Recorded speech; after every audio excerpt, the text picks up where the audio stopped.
Anda sering nggak sih dengar kata strategi gitu ya, di rapat, di presentasi, tapi ya rasanya kok kayaknya cuma jargon kosong aja gitu. Visi besar, slogan keren, tapi ujung-ujungnya mau ngapain sih sebenarnya? Nah, kali ini nih kita mau coba bongkar bareng-bareng apa sih bedanya strategi yang beneran bagus sama yang ya cuma omong kosong. Kita pakai intisari dari buku Richard Rumelt, Good Strategy, Bad Strategy. Betul sekali. Jadi, misi kita di pembahasan ini ya, buat bantu Anda pahamlah inti dari strategi yang efektif itu kayak gimana. Bukan cuma istilah kerennya doang, tapi juga gimana caranya ngenalin jebakan-jebakan umum yang sering banget bikin rencana strategis itu, ya gagal. Kita bakal pakai contoh-contoh nyata dari buku ini buat bedah. Oke, oke. Nah, si Rumelt ini bilang inti strategi itu sebenarnya sederhana loh. Kayak gimana kita mengerahkan kekuatan kita buat ngatasin kelemahan, atau ya nyasar peluang yang paling bagus gitu. Kedengerannya simple ya, tapi kok banyak yang meleset gitu. Sering banget malah yang kita lihat itu cuma kayak daftar harapan aja.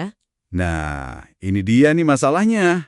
Strategi buruk itu bentuknya macam-macam. Ada tuh yang kayak acara retreat strategi mewah, balon di mana-mana, dekor bagus. Tapi ya ampun, substansi strateginya nol. Atau contoh lain, Lehman Brothers tuh sebelum krisis finansial global. Strategi mereka itu intinya cuma naikin risiko, tanpa ada mitigasi yang pintar gitu. Hasilnya? Ya kita tahu lah, bencana finansial.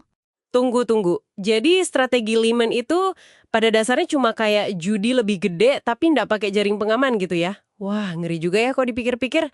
Terus contoh lain yang sering muncul apalagi nih yang termasuk strategi buruk? Ada juga yang disebut fluff. Jadi isinya tuh ngawang-ngawang aja, penuh istilah canggih, mungkin diagramnya rumit, tapi nggak menjawab tantangan intinya apa, kayak ngambang gitu aja. Ah, iya, iya. Kayak banyak kata-kata keren tapi nggak jelas arahnya ya? Atau mungkin yang gagal menghadapi tantangan nyata? Betul, gagal hadapi tantangan.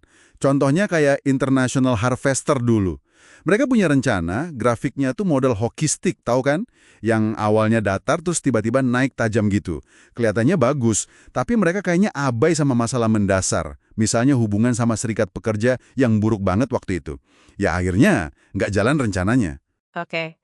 Terus ada lagi yang nyamain tujuan sama strategi. Nah, itu juga sering. Menyamakan tujuan sama strategi.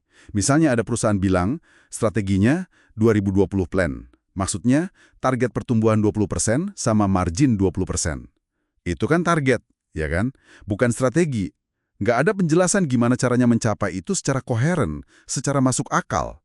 Jadi ya cuma angka aja. Terakhir, ya itu tadi. Tujuannya sendiri emang buruk. Atau cuma daftar keinginan panjang banget tanpa fokus. Nggak jelas prioritasnya mana. Oke, oke. Jadi jelas ya, banyak banget nih jebakan strategi buruk.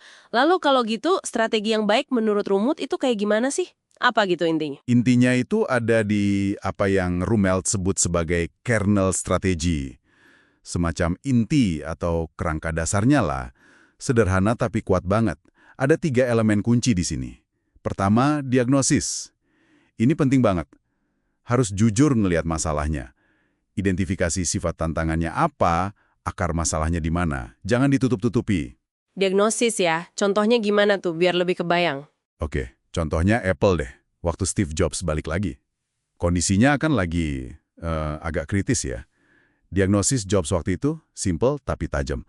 Perusahaan ini kegemukan, terlalu banyak produk, kehilangan fokus. Itu diagnosisnya. Jujur, langsung ke inti masalah. Wah, menarik.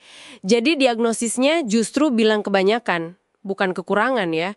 Oke, oke. Setelah diagnosis, elemen kedua apa? Kedua, kebijakan pemandu atau guiding policy. Ini kayak pendekatan umum atau arahan besarnya gitu untuk ngatasin masalah yang udah didiagnosis tadi. Nah, kebijakannya Jobs waktu itu rampingkan Apple. Balik ke inti kekuatannya. Produk yang benar-benar inovatif aja. Jadi nggak semua dikerjain. Atau kalau contoh militer, waktu Perang Teluk, Jenderal Schwarzkopf itu kebijakannya manuver kait kiri. Jadi muter gitu ngepung pasukan Irak. Bukan nyerang langsung dari depan, yang pasti bakal mahal banget korbannya. Itu kebijakan pemandunya. Hmm, jadi semacam prinsip utama buat bergerak gitu ya. Oke, diagnosis, kebijakan pemandu, terus yang ketiga? Yang ketiga, tindakan koheren. Nah, ini bukan cuma daftar kerjaan atau to-do list implementasi ya, tapi ini serangkaian langkah kunci yang spesifik, saling nyambung, dan emang dirancang buat ngelaksanain kebijakan pemandu tadi. Ini bagian dari strateginya itu sendiri. Buat jobs, ya tindakan koherennya itu motong lini produk gila-gilaan. Dari belasan model desktop jadi cuma satu kalau nggak salah. Terus merombak manufaktur, distribusi, spesifik banget. Buat Schwarzkopf, ya tindakan koheren Lee itu pergerakan pasukan rahasia yang masif itu. Terus serangan udara yang berkoordinasi di titik-titik penting musuh, jadi tindakannya itu pukulannya, nyata gitu. Oke, jadi tiga ini ya, diagnosis, kebijakan pemandu, tindakan koheren. Ini yang bikin strategi jadi bagus, jadi beda dari yang buruk. Dan kayaknya kuncinya itu fokus ya, berani bilang tidak ke banyak hal lain. Kayak Jobs tadi motong banyak produk, atau Schwarzkopf nolak ide serangan langsung. Tapi ini kan susah ya, biasanya kan tekanan buat ngerjain semua itu gede banget. Susah banget, justru itu intinya. Disitulah kekuatan strategi yang baik. Dia berani memilih, berani fokus, mengerahkan sumber daya ke titik yang paling ngaruh gitu. Dan ini penting buat Anda pahami supaya bisa memilah gitu ya, mana rencana yang beneran punya tulang punggung strategis, mana yang cuma kumpulan harapan atau aktivitas yang nggak jelas arahnya kemana. Oke, jadi bisa dibilang kesimpulannya gini. Strategi yang baik itu respons yang koheren, yang nyambung gitu terhadap tantangan penting. Isinya ada diagnosis yang tajam, ada kebijakan pemandu yang cerdas, sama ada tindakan nyata yang terfokus. Tepat.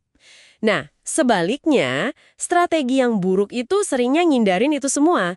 Malah ngasih slogan kosong, atau target muluk-muluk tapi nggak ada caranya, atau ya cuma daftar cucian panjang tanpa prioritas. Betul sekali. Menghindar dari tantangan intinya. Oke, nah sebagai penutup nih, coba deh Anda renungkan ini. Rumelt itu bilang kalau kekuatan strategis yang hebat itu sering datang dari sudut pandang baru, yang bisa ngungkap keunggulan yang nggak kepikiran sebelumnya. Ingat cerita David lawan Goliath? Atau gimana Walmart itu bukan cuma bikin toko, tapi dia kayak mendefinisikan ulang retail jadi soal jaringan logistik yang super efisien? Nah, sekarang coba deh lihat tantangan yang lagi Anda hadapi sekarang. Apakah pendekatan Anda saat ini itu beneran sebuah strategi yang koheren, yang nyasar inti masalah dengan cara yang cerdik, atau jangan-jangan masih lebih mirip daftar harapan aja, yang sebenarnya ngabaikan perlunya sebuah terobosan cara pandang baru? Itu mungkin yang perlu direnungkan.